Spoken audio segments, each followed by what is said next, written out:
অন্তর্বর্তী সরকার আছেন, সেই সরকার তলে তলে আওয়ামী লীগের সঙ্গে যোগাযোগ করে আওয়ামী লীগের প্রেতাত্মাদেরকে প্রতিষ্ঠিত করার চেষ্টা করছে। আমরা দেখতে পেরেছিলাম তখন যাত্রাপালার সংসদ, এখন আমরা দেখতে পাচ্ছি এনজিও সরকার। কিন্তু হঠাৎ করে এনজিও সরকারে আবার ঢুকে গেল সংস্কৃতির সরকার।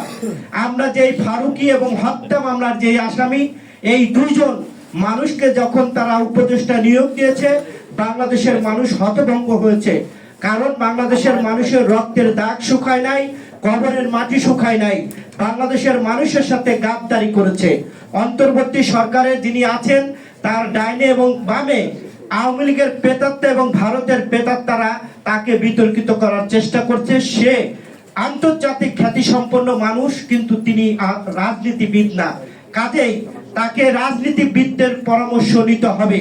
যেই ডায়াসে যারা আছেন তাদের পরামর্শ, দেশনায়ক তারেক রহমানের পরামর্শ, দেশনেত্রী বেগম খালেদা জিয়ার পরামর্শ না নিলে অন্তর্বর্তী সরকার ডক্টর ইউনূস বিতর্কিত হবেন। এটাই হলো বাস্তবতা। তার প্রমাণ ইতিমধ্যে আমরা দেখেছি। ফারুকি এবং আরেকজন হত্যা মামলার আসামিকে তারা উপদেষ্টা নিয়োগ দিয়েছে। আমরা তীব্র নিন্দা এবং প্রতিবাদ জানাই। অতিলম্বে আমরা অন্তর্বর্তী সরকারকে অনুরোধ করব এই দুইজন যে উপদেষ্টা তাদেরকে প্রত্যাহার করার জন্য। যদি না করা হয় তাহলে আমরা যেমন শেখ হাসিনার বিরুদ্ধে আন্দোলন করে 5ই আগস্টে ভারতে দাঁড়িয়েছি, তেমনি পরিবেশ পরিস্থিতি সেদিকে এগুচ্ছে বলেই আমরা মনে করছি।